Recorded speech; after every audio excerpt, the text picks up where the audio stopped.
नमस्कार, आप सभी का स्वागत है आज की मैथ क्लास में। आइए आज हम लोग जो चक्रवृद्धि ब्याज और साधारण ब्याज से संबंधित प्रश्नों को हल करना सीख रहे थे। इसी में चक्रवृद्धि ब्याज से संबंधित प्रश्न हैं जो इस प्रकार पूछे जाते हैं। आइए शुरू करते हैं। देखिए यहाँ पर प्रश्न दिया गया है कि कुछ राशि चक्रवृद्धि ब्याज पर 2 साल में 6400 रुपये और 4 साल में 8100 रुपये हो जाती है। चक्रवृद्धि ब्याज की दर ज्ञात कीजिए। देखिए यहाँ पर दिया गया है कि पहले 2 साल में और फिर उसके बाद में 4 साल में दिया गया है। राशि अलग अलग दी गई है, यहाँ पर दर पूछी गई है। तो 2 साल में चक्रवृद्धि ब्याज हम लोग निकालते हैं पहले। तो इसका सूत्र क्या होता है, मिश्र धन, यानी 2 वर्ष के लिए हम लोग निकालते हैं। तो 2 वर्ष के लिए क्या आएगा, पी मूलधन हो जाएगा 1 प्लस आर, यार पता नहीं है तो आर जो है यहाँ पर क्या हो जाएगी, बटे में 100 हो जाएगा और एन यह सूत्र लगेगा। तो देखिए ये जो मिश्र धन है यहाँ पर कितनी हो जाती है, A2 यानी कितनी, यहाँ दिया गया है कि 2 साल में 6400 रुपये हो जाती है। ठीक है, तो 6400 रुपये हो जाएगा। 6400 बराबर P कोई मूलधन यहाँ पर है 1 प्लस आर पता नहीं है और बटे में 100, यह 2 वर्ष में हो जाएगा।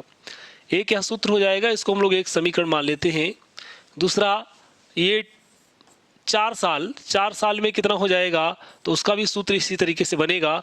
हम लोग इसको डायरेक्ट लिख लेते हैं। तो 4 साल में कितना है 8100 और यह P हो जाएगा 1 प्लस आर बटे 100 और इसकी घात कितनी होगी, 4 हो जाएगी। यहाँ पर यह दूसरी समीकरण है। अब देखिए यहाँ पूछा गया है कि ब्याज की दर ज्ञात कीजिए। हम लोग क्या करते हैं, इसको हम लोग भाग कर देते हैं, यानी सेकंड समीकरण को फर्स्ट समीकरण से भाग कर दें तो हमारे पास कितना आएगा। आइए इसको हम लोग हल करते हैं। तो यहाँ पर हो जाएगा 8100 बटे 6400 बराबर, देखिए ये P से P कट जाएगा इसमें, यानी कि P1 प्लस आर बटे 100 इसकी पावर 4 और यहाँ पर P1 प्लस आर बटे 100 इसकी पावर 2। देखिए इसमें कटने वाली संख्या क्या है, कटने वाली संख्या यहाँ पर P ये कट जाएगा, यहाँ पर ये 2 जीरो कट जाएंगे, यह बचेगा 81 बटे 64 बराबर ये 1 प्लस आर बटे 100 और इसकी घात यानी भाग में घातें घटती हैं तो 4 माइनस ये 2, यह 4 में से 2 घट जाएगा। इसका हम लोग क्या निकालते हैं, देखिए इसका वर्ग लिख लेते हैं। तो 81 का 9 और बटे में 64 है, इसका वर्गमूल 8 हो जाएगा और इसको हम पावर 2 कर दें बराबर में इसका पावर 1 प्लस यहाँ पर आर बटे 100, इसमें भी पावर 2 बची है। अब देखिए यहाँ पर क्या हो जाएगा, ये दोनों पावर बराबर हैं तो ये हो जाएगा 9 बटे 8 बराबर 1 प्लस आर बटे 100 हो जाएगा। 1 को इधर ले जाएंगे तब कितना हो जाएगा, देखिए 1 जब इधर जाएगा तो हमारे पास क्या आएगा, तब आएगा हमारे पास, यहाँ आगे देखते हैं, यहाँ तब हमारे पास आएगा 9 माइनस 8 हो जाएगा, बटे में 8 हो जाएगा और बराबर में आर बटे 100 हो जाएगा इतना। अब देखिए यहाँ कितना बचता है, तो यहाँ बचता है हमारे पास 1 बटा 8 बराबर आर बटे 100 हो जाएगा। अब 100 को 8 से भाग कर देंगे तो जो भी उत्तर आएगा वह इसका दर हो जाएगा। तो कितना आएगा, ये देखिए भाग करते हैं हम लोग, तो यहाँ कर लेते हैं, आर बराबर 100 बटा 8 हो जाएगा और 8 से भाग करेंगे तो कितना आएगा, 8 एकम 8 और ये जाएगा यहाँ पर कितना बचा 2, 8 दूना 16 यानी कि 12.5%, 12.5% इसका मान आएगा। आर का ऑप्शन नंबर सी में दिया गया है, ऑप्शन नंबर सी हो जाएगा, यानी कि वह दर कितनी है 12.5%। आगे बढ़ते हैं हम लोग, अगला प्रश्न देखते हैं इसी प्रकार। अगला प्रश्न क्या है हमारे पास, अगला प्रश्न दिया गया है किसी धनराशि को चक्रवृद्धि ब्याज पर उधार दिया गया, यह पहले वर्ष की समाप्ति पर 500 और दूसरे वर्ष की समाप्ति पर 550 हो गई। चक्रवृद्धि ब्याज की वार्षिक दर ज्ञात करें। देखिए यहाँ पर वार्षिक दर ज्ञात करनी है हम लोगों को। तो देखिए कि प्रथम वर्ष में चक्रवृद्धि ब्याज निकालते हैं तो प्रथम वर्ष का, यानी कि ये प्रथम वर्ष का क्या हो जाएगा, ए बराबर P1 प्लस आर बटे 100 इतना रहेगा, क्योंकि यहाँ पर पावर रहेगी 1। तो ए हमारे पास कितनी है 500 रुपये और P1 प्लस R नहीं पता है और यह मूलधन भी नहीं पता है। दूसरे वर्ष में कहा गया है, इस समीकरण को एक मान लेते हैं। दूसरा यहाँ पर दिया गया है दूसरा वर्ष, यानी द्वितीय वर्ष में जो दूसरा वर्ष समाप्त हुआ है तो कितना हुआ है, तब 550 रुपये हुआ है, बराबर P1 प्लस R बटे 100 और ये कितना 2 वर्ष में, यहाँ पर 2 लिखते हैं और दूसरी समीकरण होती है। अब हम क्या करते हैं, देखिए यहाँ दूसरी समीकरण को पहली समीकरण से भाग कर देते हैं, तब क्या आएगा, दूसरी समीकरण हमारे पास 550 और इसके बटे में 500 हो जाएगा, बराबर और P1 प्लस R बटे 100 की घात 2 और ये हो जाएगा P1 प्लस R बटे 100। ये देखिए 0 से 0 कट गया और ये कितना है, 5 से काटेंगे तो 5 से जब कट जाएगा तो यानी कि 11 बटे 10 आ जाएगा और बराबर में ये P भी कट जाएगा और यह पावर 1 है, इसमें घट जाएगी तो क्या होगा 1 प्लस R बटे 100 और पावर 2 माइनस 1, तो 11 बटे 10 बराबर क्या हो जाएगा 1 प्लस R बटे 100, क्योंकि यहाँ पर पावर 1 आएगी तो इस तरीके से हम लोग लिखेंगे। 1 को जब इधर भेजेंगे तो 11 बटे 10 माइनस 1 बराबर वो R बटे 100 हो जाएगा। अब इसको हम लोग हल करते हैं, देखिए कितना आता है, तो यहाँ जाएगा 10, कितना हो जाएगा 11 माइनस 10 बटे 10 हो जाएगा, बराबर R बटे 100 हो जाएगा। यहाँ से देखिए कितना बनता है हमारे पास, 11 में से 10 जाएगा तो 1 बटा 10 बचेगा, यहाँ पर 1 बचेगा, 1 बटा 10 बराबर R बटा 100 हो जाएगा। तो 10 से भाग करेंगे तो 10 आएगा, यानी 10 दशांश 100 हो जाएगा। तो R का मान हमारे पास क्या आ जाएगा 100 बटा 10 आ जाएगा, यानी कि 10%। कितना आ गया 10% मान आ गया। ऑप्शन नंबर डी हमारा सही हो जाएगा। वह दर क्या है 10% दर है। आगे बढ़ते हैं हम लोग, अगला प्रश्न देखते हैं। अगले प्रश्न में क्या दिया गया है हमारे पास, अगला प्रश्न दिया गया है यहाँ 1/1/2 वर्ष यानी 1.5 वर्ष के लिए 4% प्रति वर्ष की दर से वार्षिक और अर्धवार्षिक रूप से संयोजित 5,000 रुपये की राशि पर चक्रवृद्धि ब्याज के बीच का अंतर क्या है। देखिए यहाँ पर एक वार्षिक दर दी गई है, उस पर हमें निकालना है ब्याज, चक्रवृद्धि ब्याज, और अर्धवार्षिक रूप से संयोजित करते हैं जब 5,000 रुपये पर चक्रवृद्धि ब्याज, तो उन दोनों के बीच में ब्याज में कितना अंतर होगा यह हम लोगों को इसमें ज्ञात करना है। तो हम लोग क्या करते हैं, सबसे पहले देखिए ये दिया गया है, इसमें वर्ष यानी कि समय कितना है, यहाँ पर देखिए रेट यानी कि R दिया गया है, तो दर दिया गया है R बराबर कितना है 4% वार्षिक, ये वार्षिक है। और इसी को अगर हम लोग अर्धवार्षिक माने यानी कि छमाही करें तो छमाही में यानी कि अर्धवार्षिक का मतलब है तो एक वर्ष में छमाही 2 होंगी, तो 2 यानी कि ये 2 के हिसाब से 3 छमाहियाँ यहाँ बनेगी 1.5 वर्ष के समय में। देखिए यहाँ पर वर्ष दिया गया है, समय जो दिया गया है, तो समय क्या दिया गया है, समय हमारे पास है 1/1/2 वर्ष। इसमें छमाही कितनी हो जाएंगी, तो इसमें 3 छमाही होंगी, 3 छमाहियाँ हो जाएंगी। आप देखिए 3 छमाही के अनुसार जो दर होगी हमारी वह क्या होगी, देखिए 2 के हिसाब से 2 + 2 + 2 इस तरीके से बनेगा और ये 3 छमाहियाँ हो जाएंगी। चक्रवृद्धि ब्याज निकालते हैं वार्षिक ब्याज की दर पर। जब वार्षिक संयोजन हो रहा है, ब्याज का वार्षिक रूप से संयोजन हो रहा है, तो हम निकालते हैं A1, यानी कि इसको हम लोग A1 लिख लेते हैं, A1 बराबर 5,000। आप देखिए यहाँ एक साल में यानी कि 1.5 वर्ष है तो एक साल में तो पूरा 4% है, तो 4% यह जुड़ा और बचा है अर्ध वर्ष यानी कि 6 माह, तो 6 माह में कितना रहेगा 2% रहेगा, तो 1 + 2/100 लिख करके इसमें गुणा करेंगे, कितना आएगा हमारे पास 5,000 गुणा ये 100 × 100 और 1 4 यानी कि 104/100 हो जाएगा, फिर गुणा यहाँ पर हो जाएगा 102/100 हो जाएगा। अब देखिए यहाँ हमारे पास 0 से 0 कटते हैं, कितने 0 कट जाएंगे, तो 3 0 यहाँ से काट देते हैं, कितना बचता है 5 गुणा 104 गुणे फिर 102/10 आ जाएगा। तो इसका आंसर कितना हो जाएगा हमारे पास, अब देखिए 5 से कटता है 5 दूना 10, ये 2 कट गया, फिर रहता है 2 पंजे 10, 2 एकन 2, ये कट जाता है, तो ये पूरी टोटल की गुणा करेंगे तो 53 0 कितना आ रहा है 53 0 4 आ जाएगा, ये इतनी गुणा आएगी 53 0 4 हो जाएगा। यह हमारे पास क्या आया है, मिश्र धन आया है। ठीक है, यह मिश्र धन आया है और ब्याज क्या हो जाएगा, चक्रवृद्धि ब्याज, यानी कि CI क्या हो जाएगा, तो इसमें से 5000 हम लोग घटा दें जो मूलधन है हमारे पास, तो क्या बचेगा, 304 बचेगा।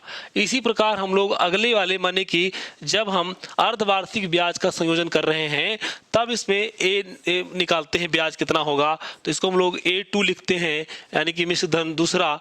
तब 5000 गुणे क्या आ जाएगा, 1 प्लस, अब देखिए यहाँ पर 3 छमाही बनती है। जब 2-2 वर्ष माने कि अर्धवार्षिक रूप से लेंगे तो जो 4% है, यानी कि 6 में 2-2 माह में हो जाएगा, 6 माह में 2-2 प्रतिशत का ब्याज बन जाएगा, तो 3 बन जाएगी यहाँ पर छमाही, तो 3 यानी कि छमाही बनती है 1.5 वर्ष में, 1.5 वर्ष में 3 छमाही बन जाती है और 2-2 प्रतिशत वार्षिक अर्धवार्षिक ब्याज बन जाएगा। तो 2 बटा यहाँ पर 100 और 3 छमाहियाँ का समय 3 से इसमें घात लगाएंगे, क्या आएगा हमारे पास, 5000 गुणे यहाँ पर 100 एकन 100 और 2 102 बटे में 100 आ जाएगा, यानी कि इसको 3 बार लिखेंगे और 3 बार लिख करके हम इसमें इसको काटेंगे, कितना बचता है हमारे पास, तो इसको हम लोग काट लेते हैं, देखते हैं कितना बचता है हमारे पास।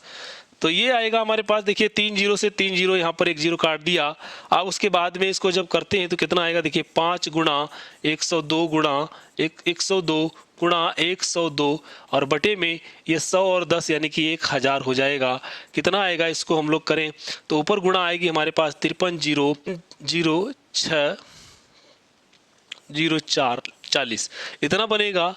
और इसको 1000 से जब हम लोग इसको भाग करेंगे तब हमारे पास कितना आएगा, तो 53,006.04 आ जाएगा। इतना हम लोग कर लेते हैं, इतना लिख लेते हैं। अब देखिए यहाँ पर ये हमारे पास मिश्र धन चूंकि आया है, और मिश्र धन चूंकि ब्याज कितना हो जाएगा, दूसरा वाला CI कैसे आ जाएगा, तो कितना आ जाएगा, इसमें से हम लोग क्या करते हैं 5000 घटा देते हैं, 53,060 कितना है हमारे पास 53,006,0.04 इतना है। इसमें से हम लोग 5000 घटा दें तब कितना बचेगा, तब हमारे पास बचेगा 306.04 इतना बचेगा। अब अंतर पूछा गया है, तो किस में अंतर पूछा गया है, तो इन संख्याओं में अंतर पूछा गया है। देखिए जो ब्याज यहाँ बना था, ठीक है, वार्षिक जब हम लोगों ने ब्याज को संयोजित किया और अर्धवार्षिक में करा तो इतना आया, इन दोनों में अंतर पूछा गया है।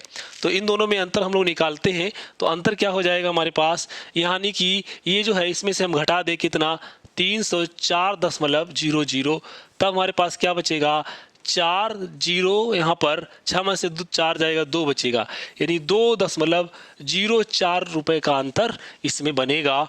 ऑप्शन नंबर डी हमारा सही हो जाएगा। आगे बढ़ते हैं हम लोग, अगला प्रश्न देखते हैं इसी प्रकार।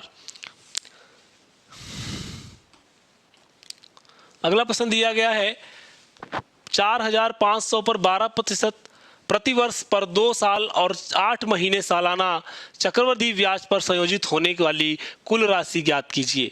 यहाँ पर ये दिया गया है, तो कितना दिया गया है, यानी पर मूलधन कितना है, देखिए यहाँ यानी मूलधन दिया गया है, P दिया गया है हमारा कितना 4,500 रुपये, दर दी गई है 12% वार्षिक है ये, तो ये वार्षिक है।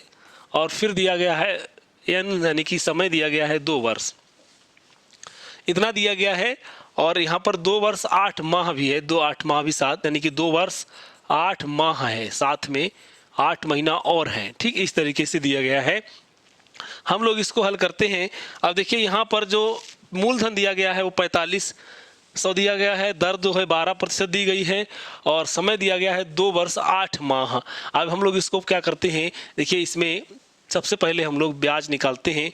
तो ब्याज में चक्रवृद्धि ब्याज यानी कि CI जो निकालते हैं उसको कैसे A बराबर लिखते हैं, मिश्र धन बराबर मूलधन P 1 + R/100 और पावर N होती है, यह सूत्र है।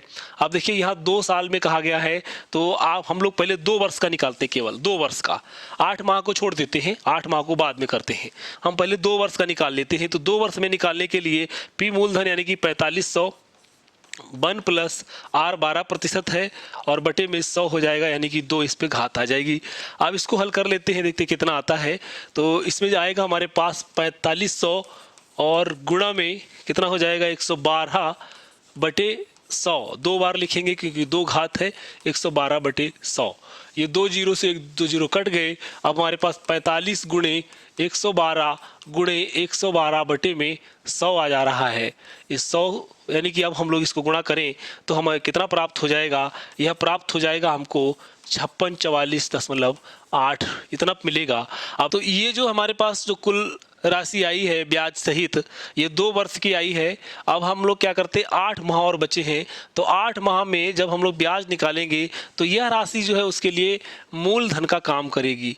ठीक है, अब हम लोग क्या करते हैं, इस मूलधन को मानकर 8 माह में हम लोग जो है ब्याज निकालते हैं 8 माह में। ठीक है, तो हम लोग क्या करते हैं, वो एक ऐसा ही सिंपल इंटरेस्ट निकल जाएगा। तो क्या आएगा, P गुणे R गुणे T/100 इतना। अब देखिए P यानी मूलधन हमारे पास 5644.8 हो जाएगा और गुणा में R यानी कि 12 हो जाएगा। T कितना हो जाएगा, 8 माह हो जाएगा। 100 और गुणे में फिर 12 यहाँ कर देंगे। जब हम लोग इसको गुणा करेंगे तो हमारे पास क्या आ जाएगा, 12 से 12 कट जाएगा। अब इसमें 8 से गुणा करते हैं तब हमारे पास क्या आएगा, देखिए ये जो 451.584 बनेगा, इतना बनेगा। अब ये जो हमारे पास ब्याज आया है, यह ब्याज जो है इस राशि में जोड़ दें तो टोटल हमको पता लग जाएगा कितना जो है बनता है कुल राशि, यानी कुल राशि जो है वो कितनी हो जाएगी। तो हम लोग जोड़ते हैं, तो जोड़ने पर क्या मिलेगा, देखिए 5 ये जोड़ते हैं 5 6 0 4 4.8 और ये जोड़ते हैं 5 8 4 इधर और ये हमारे पास 1 5 4 इतना हो जाएगा। इसको जोड़ेंगे तो क्या आएगा, ये तो 4 ही होगा और ऊपर कुछ नहीं है तो ये 8 हो जाएगा। 8 5 13 का 3 हो जाएगा, 1 लगा, 4 1 5 और 1 6 हो जाएगा और फिर यहाँ पर 4 5 9 हो जाएगा। फिर है ये 6 4 10 का 0 और 1 हासिल का, यानी कि ये हमारे पास आ जाएगा 6096.38 हो जाएगा। ये कुल राशि हमको इतनी मिल जाएगी। तो हमारा ऑप्शन नंबर जो है वो बी वाला सही हो जाएगा, 6096.38। आगे बढ़ते हैं हम लोग, अगला प्रश्न देखते हैं इसी प्रकार। अगला प्रश्न दिया गया है, एक आदमी सालाना चक्रवृद्धि ब्याज की एक निश्चित दर पर 3 साल के लिए 5000 रुपये निवेश करता है। प्रथम वर्ष के अंत में यह रुपए की राशि 5600 रुपये है। प्रति वर्ष ब्याज दर की गणना कीजिए। अब देखिए प्रथम वर्ष में उसको मिल जाती है इतनी राशि, तो हम लोग यहाँ पर चक्रवृद्धि ब्याज निकालें प्रथम वर्ष के लिए, तो ये हमारा मिश्र धन बराबर P1 + R/100N। अब यहाँ पर कितनी राशि हो जाती है, 5600, यानी कि मिश्र धन जो है वो 5600 हो जाता है। मूलधन कितना है, 5000 रुपये है। 1 + R पता नहीं है और बटे में 100 है। साल कितना है, 1 साल, यानी प्रथम वर्ष के अंत में पूछा गया है तो 1 वर्ष बीता है। अब 1 वर्ष में कितना चक्रवृद्धि ब्याज के हिसाब से बनेगा, क्योंकि इसमें सूत्र हम लोग चक्रवृद्धि का लगाएंगे और ब्याज तो साधारण ही बनेगा इसमें।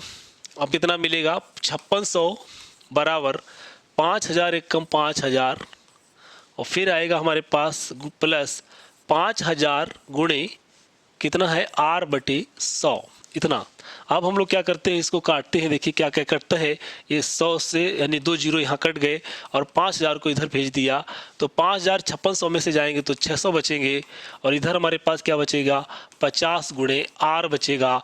तो R का मान क्या आ जाएगा, यानी कि 600 बटे में 50 चला जाएगा और 50 600 यानी इसको काटेंगे तो 0 0 कट जाएगा। 5 से काटेंगे यानी कि 12 पंजे 60 हो जाएगा। R का मान जो है वो 12% आ जाएगा। ऑप्शन नंबर सी जो है हमारा सही हो जाएगा, 12%। आगे बढ़ते हैं हम लोग, अगला प्रश्न देखते हैं इसी प्रकार। आज के वीडियो में इतना ही, धन्यवाद। अगर वीडियो पसंद आया तो लाइक जरूर करें, शेयर भी करें। अगर आप हमारे चैनल पर नए हैं तो प्लीज़ इसे सब्सक्राइब कर लें, जिससे आपको अगली नोटिफिकेशन सबसे पहले प्राप्त हो। धन्यवाद।